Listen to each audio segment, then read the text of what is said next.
ශ්‍රී ලංකා ජාතික ක්‍රිකට් කණ්ඩායමේ ක්‍රීඩකයින්ගෙන් ආදායම් බදු අය කිරීමට දේශීය ආදායම් දෙපාර්තමේන්තුව ගෙන තිබෙන තීරණය පිළිබඳ ගැටලුව ඊට සම්බන්ධ සියලු පාර්ශ්ව එක්ව සාකච්ඡා කර විසඳා ගැනීම සුදුසු බව අභියාචනාධිකරණය අද නොවැම්බර් 6 දේශීය ආදායම් කොමසාරිස් ජනරාලයාට යෝජනා කළේය.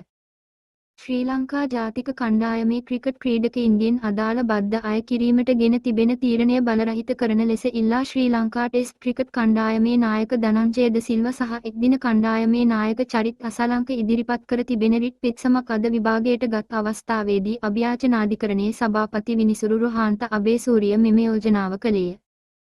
මෙම පෙත්සම් විභාගය අභියාචනාධිකරණයේ සභාපති විනිසුරු රෝහන්ත අබේසූරිය සහ ප්‍රියන්ත ප්‍රනාන්දු යන විනිසුරුවරුන්ගෙන් සමන්විත අභියාචනාධිකරණ විනිසුරු මඩුල්ල ඉදිරියේ කැඳවනු ලැබිනි. එම අවස්ථාවේදී අභියාචනාධිකරණයේ සභාපති විනිසුරුවරයා සඳහන් කළේ මෙම ගැටලුව මෙම සිද්ධියට සම්බන්ධ ක්‍රිකට් ක්‍රීඩකයන්ගේ පාර්ශවය ශ්‍රී ලංකා ක්‍රිකට් ආයතනය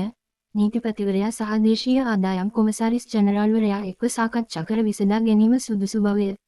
රජයට බදු ආදායම් අය කර ගැනීම වැදගත් වනවා මෙන්ම මේ ශ්‍රී ලංකා ජාතික ක්‍රිකට් කණ්ඩායම හා සම්බන්ධ ගැටලුවක් නිසා මෙම බදු අර්බුදය සාකච්ඡා මාර්ගයෙන් විසඳා ගැනීමට ඇති හැකියාව සොයා බලන ලෙස මෙහිදී විනිසුරුවරයා දේශීය ආදායම් කොමසාරිස් ජනරාල්වරයා වෙනුවෙන් පෙනී සිටි නියෝජ්‍ය සොලිසිටර් ජනරාල් මනෝහර් ජයසිංහට යෝජනා කළේය.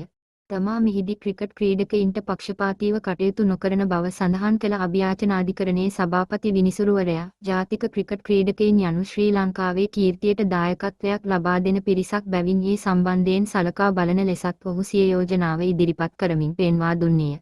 මෙහිදී පෙත්සම්කාර පාර්ශවය වෙනුවෙන් පෙනී සිටි නීතිඥ නිශාන් ප්‍රේමතිරත්න අධිකරණය හමුවේ කරුණු දක්වමින් ශ්‍රී ලංකා ජාතික කණ්ඩායමේ ක්‍රිකට් ක්‍රීඩකයින් ශ්‍රී ලංකා ක්‍රිකට් ආයතනයේ ස්ථිර සේවකයින් නොවන බව සඳහන් කළේය.